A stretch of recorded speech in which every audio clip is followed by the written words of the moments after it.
तो मैंने XUSD में सेलिंग के ट्रेड पकड़ा एंड उसमें मैंने पूरे 1500 पिप्स कैप्चर किए। तो आप तुम्हें समझाता हूँ, मैं पूरा ट्रेड ब्रेकडाउन देता हूँ कि मैंने कैसे कैप्चर किया ऑल और क्या मेरा लॉजिक था एंड वो सब एक्सप्लेन करता हूँ। तो मैं सब एनालिसिस करने के बाद मैं सुबह उठता हूँ एशियन एशियन में एंड उसके बाद मैं ऑलमोस्ट एशियन के 9 PM वगैरह कुछ तो हुए थे, 9 9 10। तो मैं अपॉर्चुनिटी देखता हूँ एंड ट्रेड में मैं कुछ मतलब सेल ट्रेड ले लेता हूँ मैं, ठीक है। तो मैं अपनी स्क्रीन दिखाता हूँ। तो ऑलमोस्ट इंडियन टाइम के हिसाब से 9:20 हो रहे थे, ठीक है, AM। एंड मैं सेल एग्जीक्यूट कर देता हूँ, ठीक है। ये M15 का टाइम फ्रेम है एंड ये ट्रेड कुछ इस तरह जाता है, ठीक है। ये ऑलमोस्ट 1:20 रिस्क टू रिवॉर्ड है इसका, ठीक है। बट क्या होता है, मैं इसको 1:10 पे बुक कर देता हूँ, ठीक है। एंड क्योंकि 1:10 मेरे लिए इनफ था, ठीक है। एंड मैंने सोचा कि वैसे भी न्यू वीक जब ओपन होगा तो फिर से एक री एंट्री मिलेगी, ठीक है। तो ये सोच के मैंने ट्रेड बुक कर दिया एंड उसके बाद अब आगे का मैं देखूंगा, ठीक है, मंडे को। तो अब इस ट्रेड का मैं लॉजिक बताता हूँ, ठीक है। तो ट्रेड स्क्रीन शेयर करता हूँ अपनी। तो मेरे एनालिसिस मैंने वीकली टाइम फ्रेम से स्टार्ट की थी एंड अगर हम वीकली पे जाने के बाद हम अगर देखें, ठीक है, तो हमें एक एफवीजी दिखेगी, ठीक है।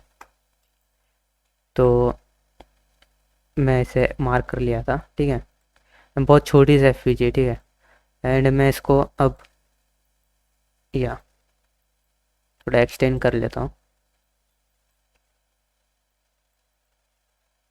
एंड उसके बाद मैं H4 पे चल जाता हूँ, ठीक है। बाकी बीच में मैं कोई टाइम फ्रेम वगैरह यूज़ नहीं करता, ठीक है। वीकली है तो मैं सीधे H4 पे चल जाता हूँ क्योंकि टाइम फ्रेम एलिमेंट ऐसा होता है, ठीक है।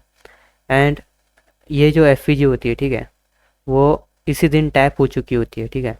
लाइक आई थिंक मंडे को ही टैप हो गई थी, ठीक है। एंड मैं जानता था, ठीक है, कि ये सब बाय साइड लिक्विडिटी है, ठीक है। एक बार जब भी हाई टाइम फ्रेम टैप होता है तो हमेशा पहले लिक्विडिटी बनाता है एंड उसके बाद सेलिंग करनी है तो तुम्हारी बाय साइड लिक्विडिटी पहले उड़ेगी एंड फिर हम अपने शॉर्ट्स देखेंगे, ठीक है, राइट। तो Monday and Tuesday price liquidity create करता है पूरा एंड वेनेसडे को इंटरेस्ट रेट एफओएमसी मीटिंग्स थी, ठीक है। तो ये जब बाय साइड लिक्विडिटी ग्रैब होती है तो भी मैंने कुछ नहीं किया, ठीक है। न्यूज़ आन दी, वेनेसडे हो गया, ठीक है। तो अब बाय साइड लिक्विडिटी उड़ गई थी एंड उसके बाद ये मार्केट स्ट्रक्चर शिफ्ट भी हो गया, राइट। तो मार्केट स्ट्रक्चर शिफ्ट होने के बाद ये कंफर्म था कि हमें एक टाइप की कंफर्मेशन मिल चुकी है, ठीक है। एंड अब हम क्या करेंगे, मैं फिब यूज़ करता हूँ, ठीक है। तो मैं फिब यूज़ करने के बाद प्रीमियम मान देता हूँ प्राइस को एंड ओटी लेवल भी उसी जगह पे बन रहा था, राइट। तो मैं यहाँ पे एक ब्रेकर मार्क कर देता हूँ, ठीक है। एंड प्राइस इसी ब्रेकर को लाइक टैप करती है, ठीक है, एशियन सेशन में यहाँ पे। एंड मैं फिर M15 पे होता हूँ, ठीक है, राइट। आपने ऐसा उस इमेज में देखा, ठीक है, वो M15 टाइम फ्रेम ही था। एंड ये टैप होने के बाद जैसे ही यहाँ पे लाइक ये स्विंग ब्रेक होता है, ठीक है, ये M15 पे, ठीक है। तो मैं ये लाइन हटा देता हूँ। तो ये स्विंग ब्रेक होते ही एक M15 का मार्केट स्ट्रक्चर शिफ्ट भी होता है, ठीक है। तो लाइक जो मैं कैसे साइकिल्स का यूज़ करता हूँ, तो ये थर्ड साइकिल में हम आ चुके हैं, ठीक है। वीकली से H4 से M15। तो अब इसमें रिट्रेसमेंट तो कम, बहुत कम चांस होता है, ठीक है, आने के। तो मैं ये जो एडवांस वो भी बन जाता है। तो मैं यहाँ पे सेल कर देता हूँ जब ये टैप होता है तो। एंड ऐसे लिख के अबव भी रखता हूँ मैं। 150 पॉइंट्स भी नहीं होता मेरा, 145 होता है, ठीक है। 160 बिप्स का SLA होता है मेरा। एंड मैं टारगेट्स कुछ लोस के लगाता हूँ, ठीक है, एकदम लो तक, क्योंकि इंटरेस्ट रेट भी अपने फेवर में थे, राइट। जो कि सेम रखे गए थे फंडामेंटली, अपने साथ थी न्यूज़, ठीक है। तो ये ऑलमोस्ट ऐसे 1:20 वगैरह के आसपास आ रहा था। लाइक यहाँ तक, सॉरी, इस जगह तक। तो ऑलमोस्ट ये 1:20 के आसपास आएगी सी, या तो कुछ इतना होता है, बट मैं इसको 1:10 पे बुक कर देता हूँ, ठीक है।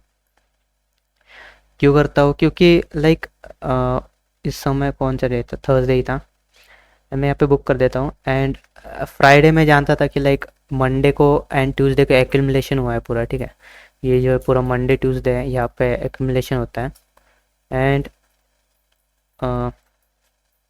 वेनसडे जो है वो आके मैनिपुलेशन करता है, ठीक है। मैनिपुलेशन प्लस डिस्ट्रीब्यूशन देता है, क्योंकि लाइक एक टेम्पलेट होती है, Monday accumulation, Tuesday manipulation, Wednesday distribution. But Tuesday ने भी एक्यूमुलेशन ही किया, तो ट्यूसडे का काम वेनसडे ने कर दिया और वेनसडे का काम भी वेनसडे ने ही कर दिया, ठीक है। तो दोनों काम हो गए। तो उसके बाद थर्सडे को कंटिन्यूएशन होना था, यहाँ पे कंटिन्यूएशन हुआ। एंड फ्राइडे फ्राइडे में जानता था कि लाइक एक रिट्रेसमेंट या तो सेम जगह प्राइस क्लोज होगी, ठीक है। तो अब अगेन मंडे ओपन वगैरह होगा एंड फिर वही सेल्स देखेंगे हम इस लो तक, ये लो के ब्रेकडाउन तक। फंडामेंटल्स वगैरह हमारे साथ है, तो हम सेलिंग ही देखें, बाइंग का कोई सेटअप नहीं देखे। बस यही लॉजिक था इसके पीछे। आई होप अब समझ आया होगा। बाकी मिलते हैं फिर नेक्स्ट वीडियो में।